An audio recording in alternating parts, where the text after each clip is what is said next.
What's going on, everybody? Good afternoon, good evening, good morning, even, no matter where maybe you're in the middle of the night and you're staying up just to join us. Cool.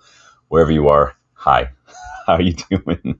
This is United versus everybody. I am your host, Sean, and today is an extra special scouting report. Special, if you couldn't tell by the thumbnail. It's a little more focused. There's a little bit more criteria. I know some of you are like, Sean, it's too early. Like, why are we talking about January targets? It's never too early. Good recruitment starts months, half a year, almost a year in advance. Especially in rebuilds, you got to plan these things out. It's like playing pool, right? You got to plan your shots. Not always the most obvious shot is the best shot, and things like that. Takes time, and you can bet that Ineos, Berrada, Wilcox, Vivell, you can bet they're already looking at players. We looked at Patrick Dorgu almost half a year, maybe even more than half a year before we actually brought him in. This is the process. But today is a little different. So normally, like on a normal scouting report special, right, we talk about all sorts of up-and-coming players, hidden gems, even young starlets, 16, 17 years old, without necessarily the only focus being on, Manchester United. Today is all about United. Today is about the January window and how we can strengthen and players that are available really at bargain prices for one reason or another. That's what we're here to explore today. We've done videos like this in the past. I've done videos like this in the summer. When the summer window, this past summer, we brought in 5 players. Now, we brought in 3 attackers. We went really front heavy. We brought in a young goalkeeper in Senna Lamens, and then we brought in that young left back, Diego Leon. He's not quite ready for the first team. We also saw a lot of players leave the club. And despite all that, Ruben Amorim's system does really need strengthening still in one key position, center midfield. But we probably could use some more players as well, right? We've really got to kickstart this rebuild properly. Need some midfielders. Whether it's Amorim or not, midfielders are a necessity. We've also got to start planning for life without a few players as we continue to cull the redundant profiles in the dressing room and in a couple different positions and really start preparing for first team departures like Harry Maguire, who might be leaving on a free, or recurring injuries. Perhaps, if Luke Shaw and Licha can't shake these injury prone kind of flare ups, we've got to plan for life without that. I mean, that's 3 center backs right there that I just listed. So maybe we'll talk about one today. Who knows? Plus, in general, the floor of the squad just needs raising, right? We just need to do better at that. We can't keep bringing in stars. We can't keep bringing in these top players without making it so that if somebody gets injured, we're not relying on just bare bones. So that's what we're doing. We just want to avoid stepping off the gas during this rebuild process. You've got to keep strengthening. Doesn't mean you have to go like Man City and buy 4 players in January and then another 5 in the summer, but we've got to at least consider strengthening in January. We're way behind our rivals as it is, and if someone is on our list that Ineos are looking at is available, even in the winter window, we can't afford to not capitalize on that. We have to keep the momentum going. We can't afford to slow down.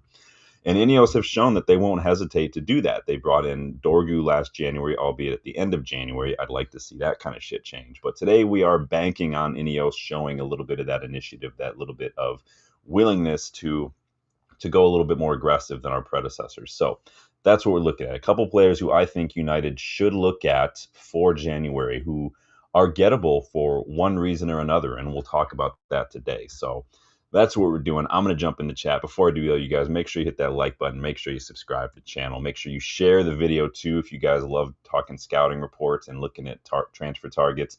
Make sure you hit that bell so you don't miss out on anything. And go check out the memberships. We just launched the WhatsApp community for UVE members for Starting 11 and Legends members. There is a link to that in the community tab. I know Rob Taft's been in and out. We've been chatting most of the day and yesterday as well.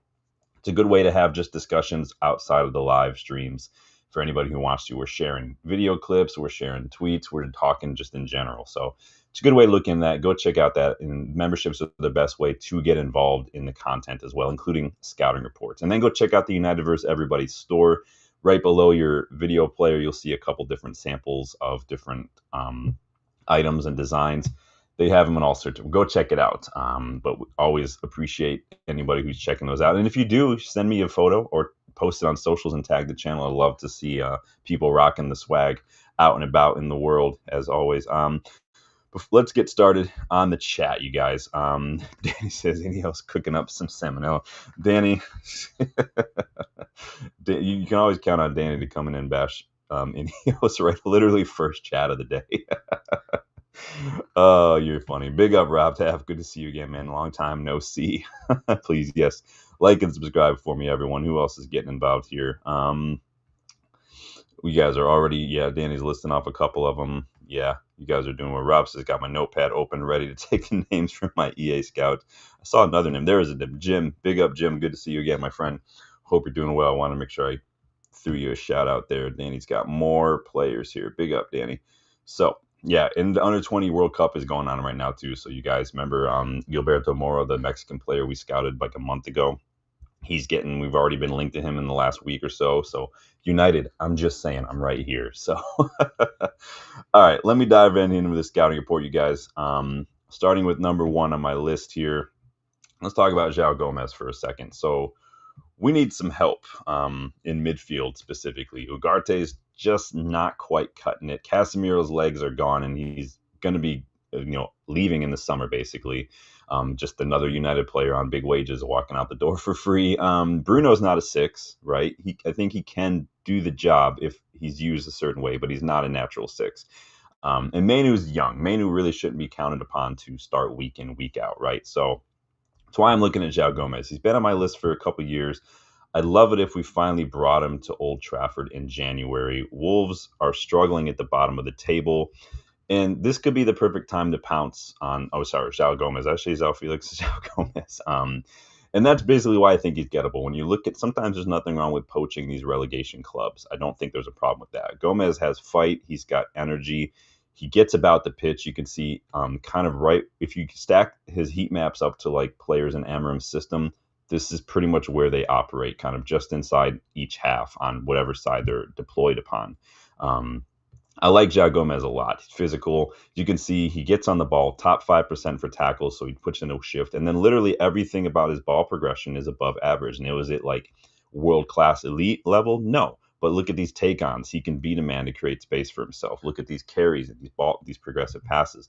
The guy gets the ball forward, and he puts in a shift as well off the ball. I got no problem with any of that. I love what I see from João Gomez. You guys know that I've been a fan of João Gomez for several years now. We featured him in channel and scouting reports a while back. No goals yet this season for Gomez.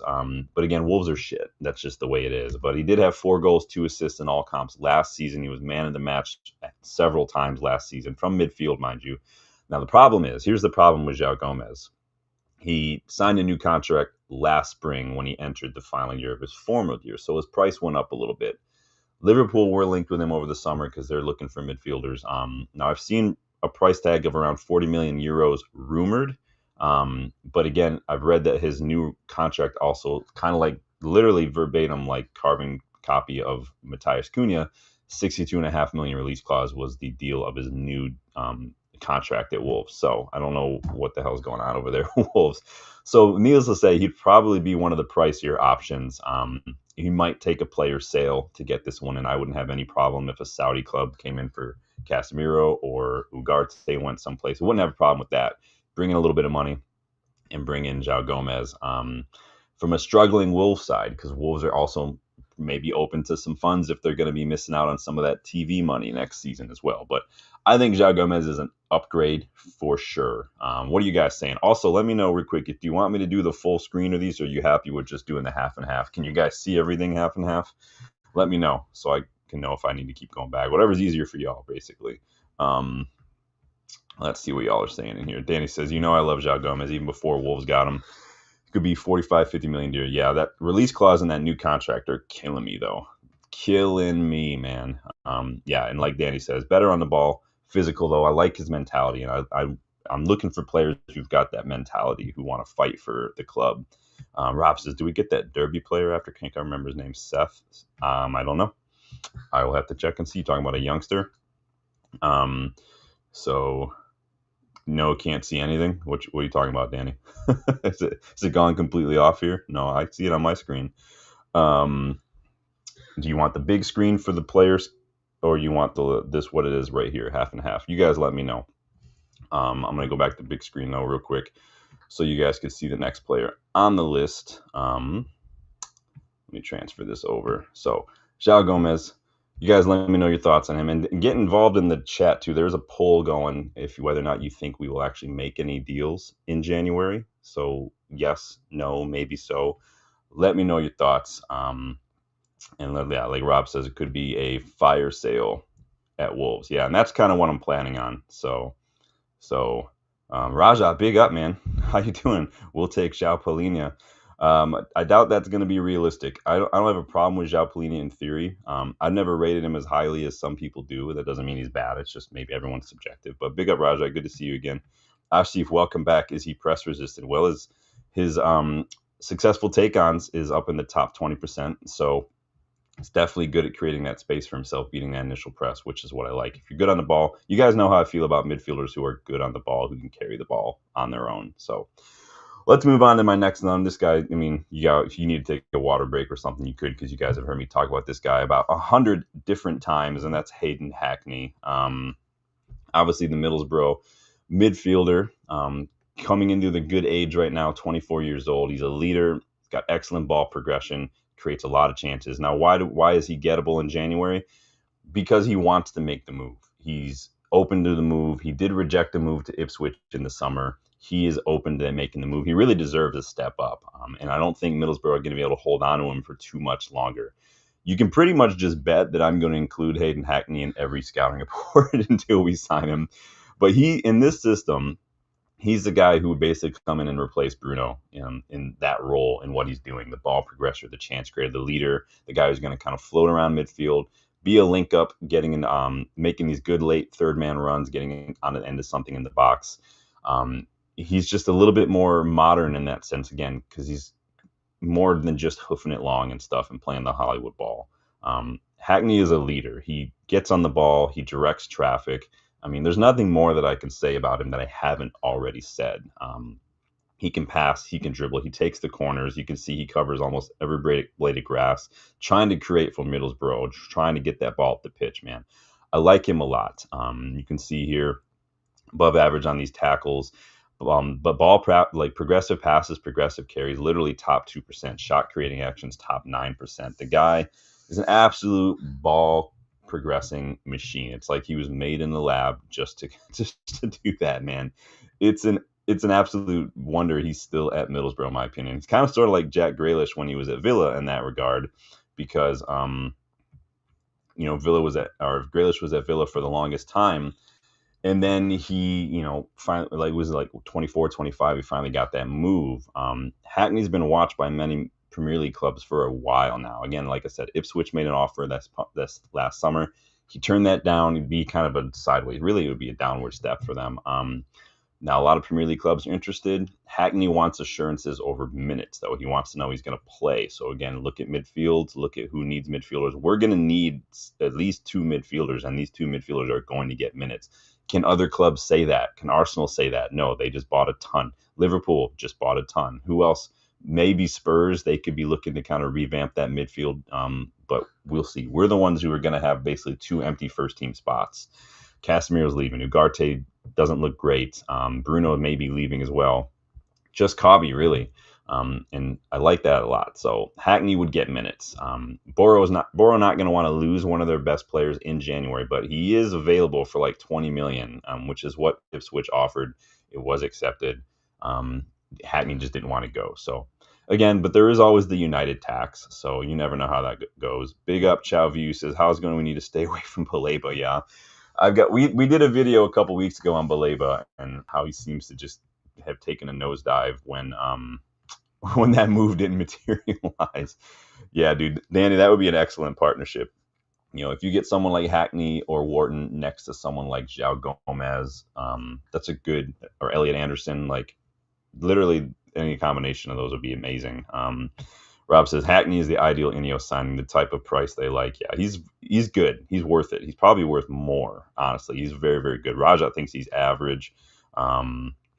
Danny says if he played for Brighton, you wouldn't say that. Nice. Ashley says, has Hayden played in a similar formation? No, they don't play a similar formation. If you look at the heat map, though, I'll go back up with the heat map. Where he's playing in midfield is exactly like where you're going to see midfielders play in Amorim's system, just inside the opposition half. But Hackney is a little bit more of a chance creator or a playmaker as well. But he also offers a little bit more than Bruno when it comes to just working off the ball as well. You guys have seen me talk about Hackney about 100 times on this channel. There's nothing else I could say about him that you guys haven't already heard. So just like I said, he's probably going to be featured in all my scouting report videos from now on. It's just the way it works. So let me move on to my next target, guys. Make sure you like and make sure you subscribe. And from one midfielder to, we're just sticking with midfield for a hot second. I'm looking at Quinton Timber. I know some of you are like, Sean, don't you meet Urian Timber? No, Quinton Timber. Urian Timber has a twin brother named Quinton. They also have another brother named Dylan, who also plays football. Quinton Timber, still at Feyenoord, still in the Eredivisie. He is a ball progression monster as well. He's great on the ball, good at carrying the ball, chance creation. Now, why is he gettable? He's literally in the final year of his contract, and he did not want to extend the contract, which is why he is no longer club captain at Feyenoord. Robin van Persie took the armband off him. He still plays. He's still a regular starter. He's just no longer captain because I think they're basically planning for life without him. You don't want your captain knowingly leaving in the summer, basically. But this guy is an absolute boss. You could see, I found a picture of him up against his brother when Urian was still at Ajax, but he's just really good on the ball. If you watch my hit or miss series that we went through and look back at my old scouting reports from way before I had the channel, you'll know that I scouted Urian Timber's twin brother like years ago. He's a ball progression machine. He's just good on the ball. Again, operates just inside that middle third of the pitch, just getting all over everything, creating left and right, carrying that ball, driving that ball. He's so good on the ball. He gets around midfield, taking up spaces that are vacated by the opposition players. And I think that he's right up there. Again, if you match up these heat maps, if you look at like Adam Wharton's heat map last season, for instance, it's basically identical to this, which is, again, similar system. Not only can he dribble and pass, but you can see he can put in a tackle. His tackles are well above average. But again, it's those take-ons, it's those carries that I'm really looking at with him, those shot-creating actions.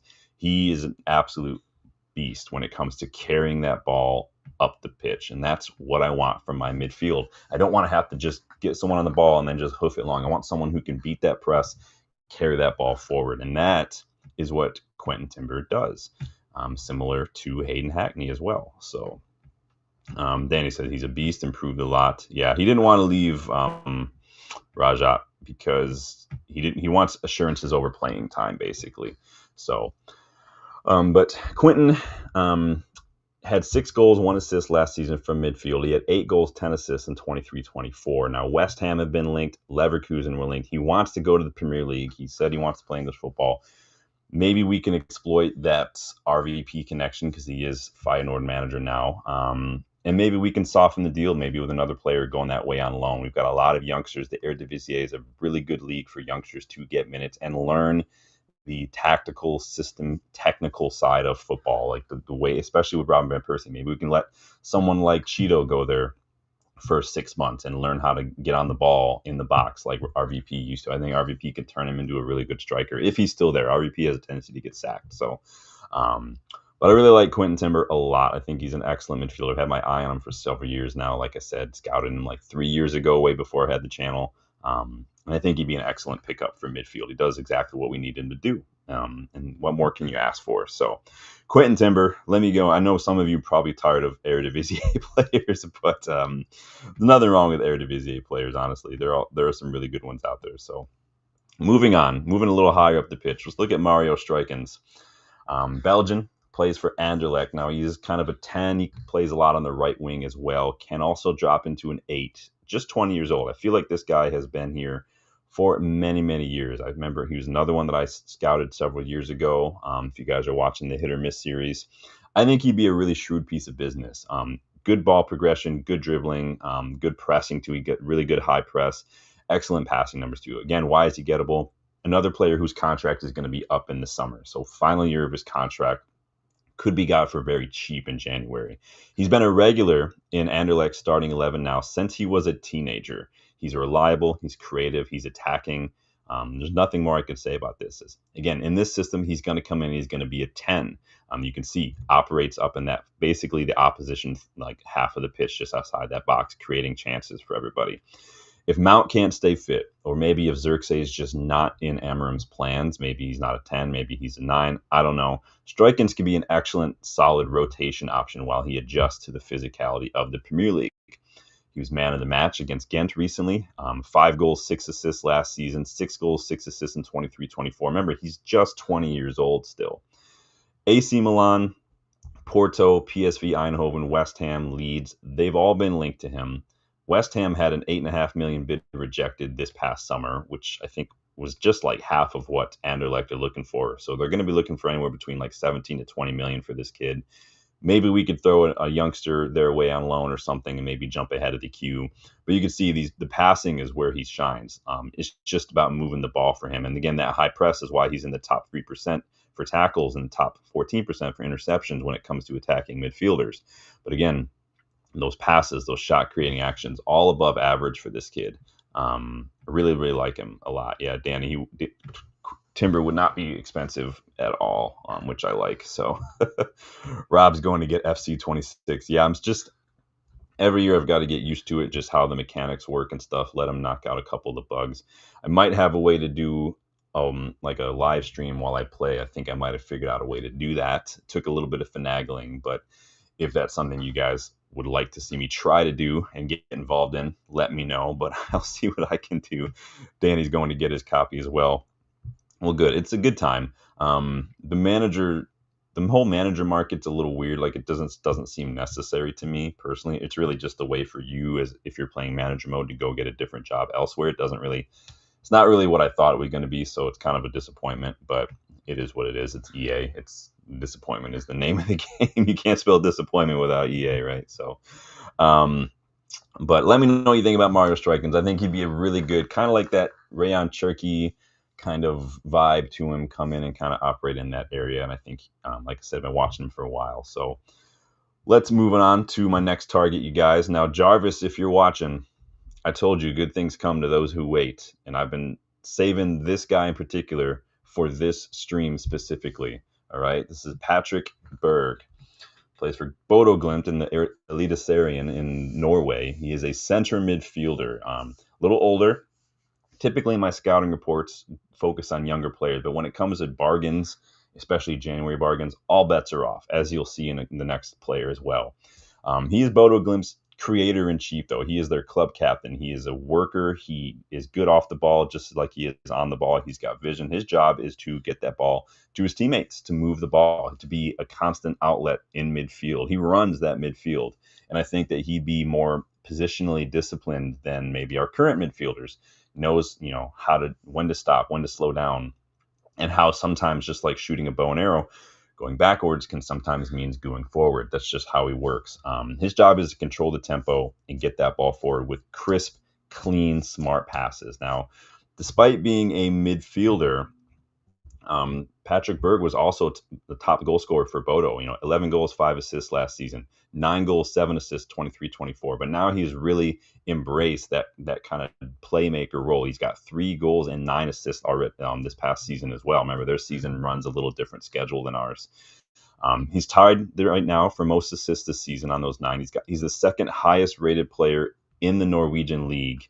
Second for big chances created, third for expected assists. He's basically like a Bruno, but Bruno who's a little bit more disciplined. You can see he takes the corners as well. He was the Eliteserien Player of the Year in 2021. He was in the 24-25 Europa League Team of the Season. Now, why is he an option? Yes, he's a little older, but the Norwegian League is kind of up in the winter, right? Remember, we talked about this a lot with Sverre Nipan. So I think that we can swoop if Bodo are willing. So they don't have any like league matches like in December and stuff, or January, but they do have Champions League. It's because they are in Champions League. It's so weird when these clubs line them. Now they have rough winters in Norway, so they've got to. They can't go out and play when it's in the middle of a blizzard. But you can see top 9% for chances created. FBrep doesn't do the Norwegian League, so I got these on FootMob. But he also puts in a shift off the ball. You could see top 9% for defensive contributions, goals, shot attempts, touches. Now, he's not super physical. Like you see, he's not going to be winning any aerial battles, but that's why you've got a midfield partner. He'll be 28 in November, so a little older. He's not going to be here for the long haul, mind you. But I do think that for the next 4 or 5 years, kind of like what we saw with Christian Eriksen or even Casemiro or Raphael Varane, I think you get him for 3 or 4 or 5 years. You get a solid, composed, playmaking, controlling presence in midfield for us.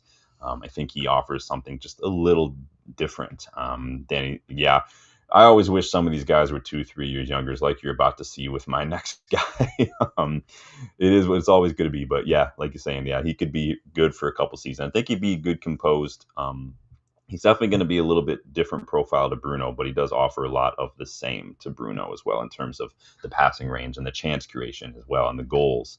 So I like Patrick Bergen. We played obviously Bodo Glimt last season. You guys might have looked at him. Haga was the one who got all the plaudits. Remember, I did a scouting report on Haga last year. He says player Raja. Yeah, he's an absolute boss. Raja, who is that? We're talking about him right now, Raja. We're talking about Patrick Berg. So Jarvis, I hope I did your boy justice. I know you had mentioned him a while back, and I was saving him specifically for this video because I knew that the Norwegian league's break kind of lined up, and it could be a time where we're looking at someone. I still think there's a chance, honest to God chance, that Bruno could leave in January. We'll see. I don't have any reason to think that. I just have that feeling. And I do think that if somebody comes in for Casemiro, we could see him go as well. There might be some, remember, even when a player leaves for free in the summer, and you could say, well, they'll just get him for free. Sometimes there's no such thing as a free signing, for instance. Let's just get that right. There's signing bonuses. You get into a little bit of a bidding war. Agents want a little bit more as well. So there are clubs like, for instance, Casemiro's sake, who will be more willing to spend a little bit in January to avoid having to get into a bidding war in the summer. And so nothing's off the table when it comes to this kind of stuff. But Rob says experience is good, especially we'll be losing some of the older legs. Yeah, there's nothing wrong with experience. We need a good balance. I know we're getting some young players. I just don't want us to get into the same situation that like Arsenal got into the last couple of years, where they were just signing young players who didn't really have any experience in challenging for things. And that now they're starting to get in guys like Marino, Zubamende, Gyökeres. Like they're starting to change that a little bit, and some of those younger players are now starting to like know what it's like to be in a title race. You know, they spend a little too much time getting these young players. So far, it's pretty split. Some of you say maybe. 44% say maybe. Will only if we sell someone will we sign somebody. 44% say absolutely. 11% said no more signings till the summer. We'll keep getting involved in the poll, you guys. I'm gonna move on to my next target here because we're cruising. So if you liked old experienced players, you're going to love this guy, Ruben Neves. Now, before you go in on me, yeah, he plays at Al Hilal, but don't forget, he was an absolute beast in the Premier League. And even before Wolves got promoted, he was captaining Porto when he was a teenager. Like, if you want leader, if you want mentality, if you want experience, you really don't have to look any further than Ruben Neves. He's 28 now. Again, we know what he can do with his shot outside the box. He's scored 1 or 2 of those against us in recent years. His passing is crisp. His mentality, his leadership. It's just a calm presence, man. He's like a Nemanja Matic a little bit, and with a little bit more of that aggression to him. But again, why is he gettable? His contract's up in the summer. What I wouldn't give for a United to have brought a prime Ruben Neves to Old Trafford like 4 years ago, man. He'd still be playing. He'd probably be club captain at this point. And he'd be a perfect partner to Bruno in this system. I think he could play in this really well. Danny says he can see this move over all the others in January. I want to say we've even been linked to him recently, but I don't know if it's by anyone credible either. But again, his contract's up in June. We've already been linked to him simply because, I think we were linked to him in the past. But again, contract's up soon. Got a nice little photo from when he was at Wolves, just running shit. But this is what he's been doing recently, all over the pitch. Yes, it's the Saudi league, but it is what it is. You just go by what's most recent, and what's most recent is he's covering pretty much every blade of grass. It's just the way he operates. Again, no FB rep numbers for Ruben in the Saudi league, so you're welcome to go look up his last numbers from Wolves if you want. But we all know Ruben pretty well by now. But he's in the top 7% right now for chances created. He gets a lot of touches on the ball as well. He basically just controls things. But this is something I'd like us to consider. I think we need more leaders in the dressing room. We need more leaders on the pitch. The guy is a captain. He's a mentality monster. He's not the fastest. But when it comes to, again, mentality, passing range, physicality, shooting from distance, he's next level. I think he'd be an ideal Casemiro replacement, another leader, like I said, less money a week, lower transfer fee than Casemiro. I've seen 17 million pounds reported. I've also seen, though, that Al Hilal want to get him tied down to a new contract. So you never know. Get 3 or 4 years out of him, though. Maybe tie him to, like Danny's saying, a 3-year contract. And that would look like a bargain, like an absolute bargain, especially if he can maintain the levels that he was putting out when he was still in the Premier League not that long ago. It was one of the significant bummers of recent history for me when he chose to go to the Saudi League strictly for the money. I get it. It's hard for me to say that I wouldn't take the money. It's life-changing money for most people. But then again, Premier League money is life-changing for most people. So who am I to judge? But um, I like Ruben Neves. I've liked him for many, many years, and so we're going to keep an eye on him. It does have one of those feelings, since he's not really renewing his contract, that maybe this could happen. Maybe he's done his Saudi thing, got his bag, and like maybe Jordan Henderson, he's ready to leave. Jordan Henderson went to Ajax, and now he's at Brentford. Who knows? But I think Ruben Neves has got a little bit more to offer to the Premier League, and it sounds like he wants to return. So we'll see if it's something we move forward. I would be bummed if you went back to Wolves. I can't see him going to Wolves if they're relegation fodder, though. But you never know. Stranger things have happened. Let me move on to my next target. It's a lot of midfielders on this list, if you guys haven't told. So we're going to stick with another one that I put out a little bit of a post the other day on, and I don't know if you guys saw it, but let's talk about Eric Martel. Does anybody fancy a unit of a defensive midfielder? And I mean an absolute unit. This guy is another player whose contract is up in the summer, has not renewed at all, could be available for a snip in January if we really wanted to add a bit of physicality and height to our midfield. He's 6'2". 23. He's elite when it comes to winning the ball in the air and his overall defensive output. Again, if you guys have been following along the channel, I featured him in my hit or miss series because I scouted him a couple years ago when I was doing that blog. He's come back on my radar because, again, his contract is up in the summer. But he's good, physical, knows how to use his body well to shield that ball. He's 7th for interceptions right now this season. His dribbled pass numbers for the league are solid as well. He could pick a pass, too. He's got a couple of assists in recent weeks as well, just strictly from balls from deep to find his attackers. He was part of the team of the tournament for the Under-21 European Cup last season, and he's only on $11K a week or so right now. So he'd be such a good pickup. Nothing but physicality from this kid. Again, plays deep, puts in his shift in his own box, making those clearances and whatnot, but does his job and does it well. He doesn't want to go on walkabout, doesn't want to go explore, doesn't want to go do this and that. He just shields the defense. And for a team like ours, the midfield is so open, having someone who just does that job, does it well, and doesn't need to do anything else, you're not going to have to worry about him running around. Like, that would be so comforting. Like we saw the defense against Sunderland look so comforted with Senne Lammens behind him. It just does so much for the rest of your teammates. But look at these defensive numbers, y'all. Interceptions, blocks, clearances, aerial duels, literally all top 3% or higher. Aerials, he's literally in the top 1% right now when it comes to defensive midfield. He's an absolute physical beast. And like you guys are saying, height is now you guys know I'm not going to sacrifice myself and say that, I love tall players. To me, height isn't as important. It does help, but again, it's all about how you use it.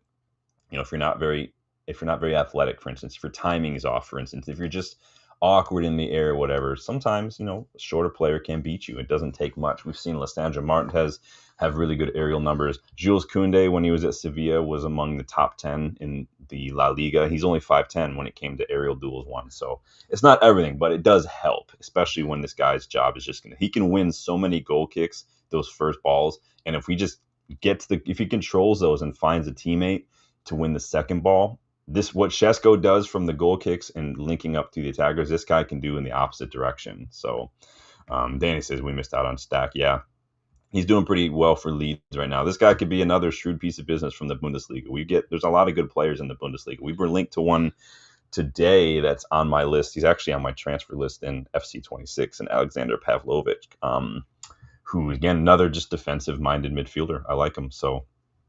But if you like to look at Eric Martel, watch a little bit FC Cologne this season. Again, contract is up in the summer, which is why he is gettable.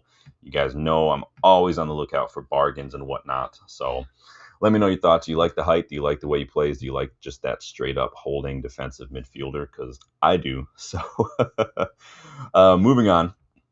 Again, it seems like a day. I didn't realize just how many midfielders I had until I started doing this. I feel like literally all of them have been midfielders besides Stoikens right now. We've got 3 more left. Let me put this back on the big screen so y'all can read things when I'm doing it. because I like the middle. You guys can see it, but at the same time, sometimes you like to see the money too. You never know. So let's talk about David Ayala. So I did a little bit of a scouting report on this guy probably about a month ago, but again, it's good to talk about because the 23-year-old defensive midfielder is playing in the MLS. Again, MLS, they have a different schedule than ours, which is why players can be gotten in, the winter months. They don't play in the winter months. They go through the playoffs, which go to November, but after that, they start back up like late February, early March. This can be gotten. So now MLS is not allowed to do transfers outside of their transfer market, but they can do, or within MLS clubs. They can do them from other clubs though. And MLS clubs are always looking at selling players because there's not a whole lot of money in that league. And 10, 15 million for a player in the MLS is life-changing for some of these clubs. Portland have been around for a minute. I think they're one of the originals, but this guy's got vision. He's a good playmaker, good passing range, good composure. He's got good awareness, but again, available. Called the best midfielder in the MLS by Timber Review, which is a Portland Timbers, fan thing. He's been called the Rottweiler of Portland by supporters as well.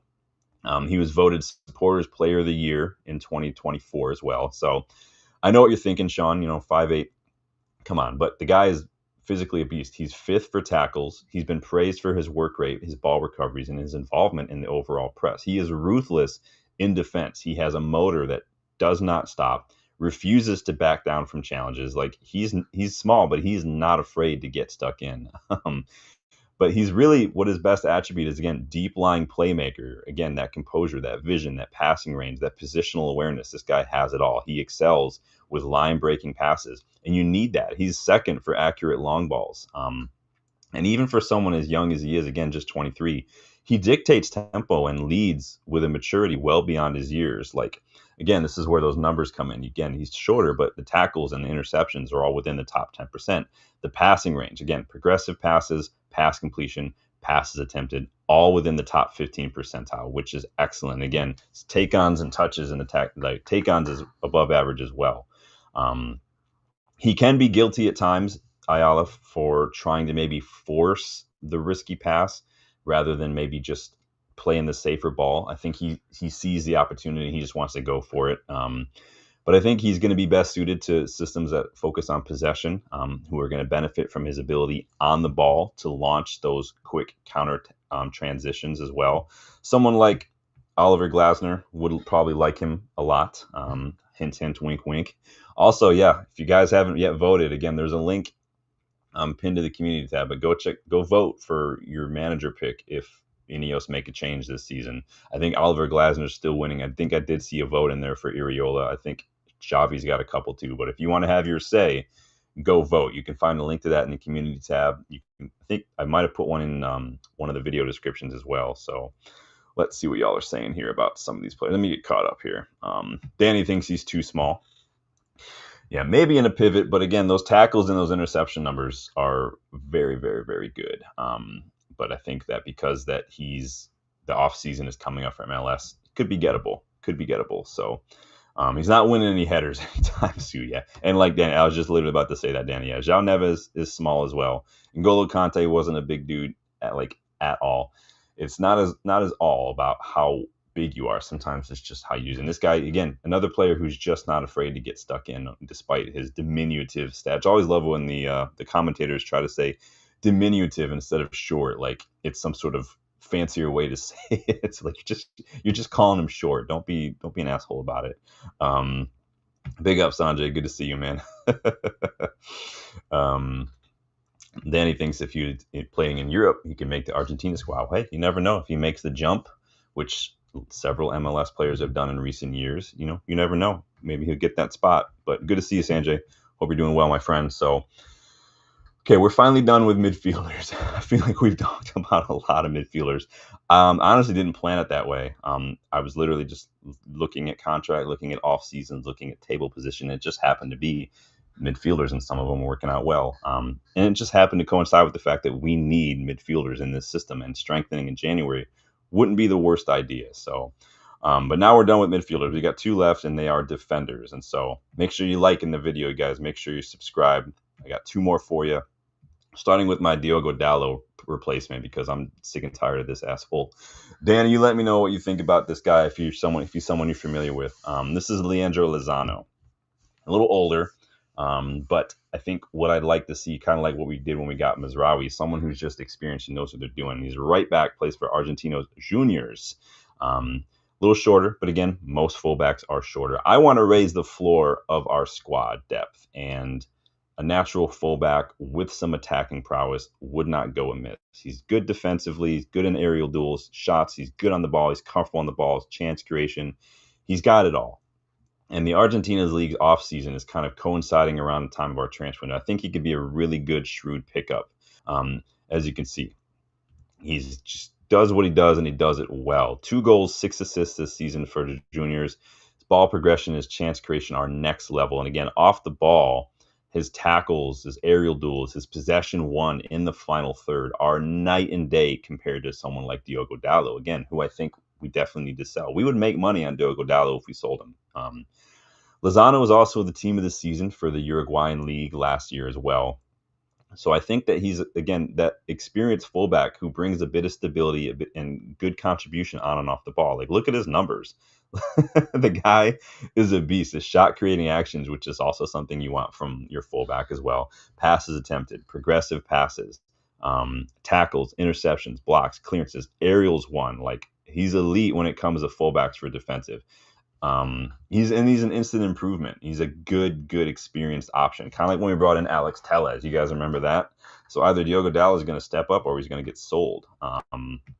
Yeah, he's an excellent player. I like him a lot. Again, the offseason coincides. I think it's a good time to start looking at other players from those, whether it's Norwegian League, whether it's Brazilian League, whether it's the Argentinian League. Look at that. MLS, like, there are bargains to be had, shrewd pieces of business. And this is where your scouts and your analysis team and your recruitment is really going to earn its money, is finding these guys like this who can come in and just be leaders and just raise the standards, raise the depth of the squad, get it off the floor. And so you guys, if you're not scouting in these South American leagues and stuff, this is a good reminder to do so, because there are several players down there, as Danny will probably attest as well. We've done so many scouting reports on players from the South American League. We've talked about like Tobias Ramirez, who's a center back. We talked about Meyer Carrito, who I still want. I'm probably going to sign him in my FC26 career mode as kind of like a 10 option. A lot of good players down there. Several of them have already moved on. Like, there were so many at Rosario Central that we just missed out on. I'm still mad that we didn't get Alan Varela years ago. He would be the perfect Casemiro replacement when he was at Boca, and now he's at Porto. And so it is. That's who was Tobias Palacio. I think his last name is Ramirez. Yeah, we talked about him. We did a scouting report on him as well. We've done a lot of scouting reports on these South American players. So, and we've got one more. So don't leave just yet. We've got one more for you. Oops, totally messed that up. What happened there? There we go. Sorry, guys. You know me and computers. It is what it is. All right, one more. So we looked at a right back, a lot of midfielders, and number 10. Let's look at a center back. So Santiago Sosa, he's at Racing Club. Again, another older player, 26 years old. But this guy is an absolute leader on the pitch, and his physicality is through the charts. Again, another player who the league will be done soon. This is my Maguire's not extending, Licha can't stay fit, and Shaw's injuries just won't go away target. This is my emergency. We might be without 3 center backs in as little as a couple months if we're not careful. This is that kind of signing. We might need another defender soon. And it's always smart to be proactive, right? The Argentina League, again, off in the winter. And I think an experienced top center back would be a solid addition to the squad. He's been praised, Sosa, for his mentality, his leadership, his quality defending. He's second for interceptions right now this season. He played a big role in Racing winning the 2024 Copa Sudamericana as well, which is really what convinced them to make his loan move from Atlanta United permanent. He was with Atlanta United in the MLS, went on loan, did so well, they made it permanent. You can see he's comfortable playing a little higher line. He's good recovery, gets a lot of touches in the opposition box on set pieces. So it's, again, something we could definitely use more of. But you can see a little higher line, which I really like. He's comfortable playing in those high positions. And there's nothing he can't do up there. If you look at his tackles and his interceptions and his aerial duels, they are elite when it comes to defending. And his progressive pass numbers, his carries, his take-ons, his shot creating actions, like he is a modern defender who I think would suit this system very, very well. Um, Now, Racing paid just $4 million for him, so it wouldn't take much to convince him to part ways if we wanted to bring him to United this summer. um, yeah, Forest signed a couple of Brazilians. I mean, Wolves signed a lot of Brazilians as well. And like I said, by December or January, our center back situation could be up in the air with either contracts or injury concerns to like Leach or Shaw. You never, like Leach is not even back yet, which is troublesome. So Heaven not really getting many minutes now. Now, not being in the Carabao Cup is not helping anything, but we're not going to be in anything more than the Premier League until FA Cup starts for us. So Danny's throwing out some more. Yeah. Remember, starting 11 Legends members, you can make suggestions for scouting reports. And if I put them on here and remember them that you did it, I will let you know. And again, starting 11 Legends members now have access to the WhatsApp group. So again, there's a link to that group. It's in a post in the community tab, but the post is only visible to starting 11 and Legends members. But you can make those recommendations, or you can get involved in the chat and stuff. We're doing a lot of stuff off the channel right now as well. So, but you got to be a member to do that. So, Data says, "Yep, we just made the Argentina squad." Yeah, you're talking about Lautaro. Yeah. There are good players out there in the South American leagues, and this guy's another one. I think that he comes in. I don't think there's going to be a huge step up for him. You can see he plays exactly the way we play. He's good on the ball, good passing on him. He's good physically, can play a high line. He's experienced. I mean, there's not much more you need from a defender right now. And again, if we could be without three of them, if Shaw can't stay fit, if Leach's injuries just won't go away after this long-term battle, and if Maguire's just looking out, like if he's just going to leave for free, we need to look at improving. And so this is definitely someone to keep an eye on personally. So, but you guys let me know what you think. A lot of midfielders in there, a couple of defenders as well.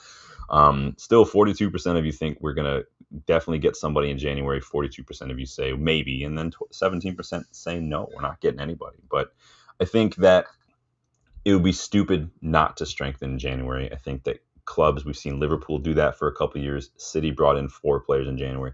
You have to take advantage of every opportunity you can, or risk being left behind. We've been left behind so many years because our recruitment's just been dog shit. And I hope that Ineos are willing to kind of see that, to kind of shake things up. It doesn't take much to do better than Woodward and Glazers and the Murtaugh and the Arnold. It wouldn't take much. A player in January, a center midfielder, definitely. I just gave you like a half a dozen center midfielders that are available for one reason or another in January and they wouldn't cost a lot. Really, the most expensive one would be João Gomez.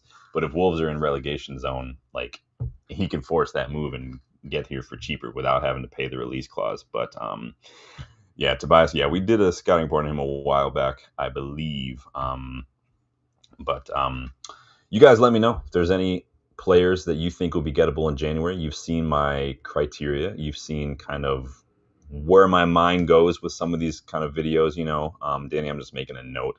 I have another video planned already for next week, another just straight up scouting video, Danny, but so that one's already prepped and ready to go, but I've already got more names for the next one after that. Like I'm constantly doing this. This is what happens when you have no life and you just watch football and you look at Foot Mob the first thing in the morning instead of like anything else. Like this is just what happens. So but let me know your thoughts. Let me know if you've got any ideas, if you think that there are other players that you'd like to see more. Remember, gettable in January. So look at table position, look at off season for leagues, look at contract situations.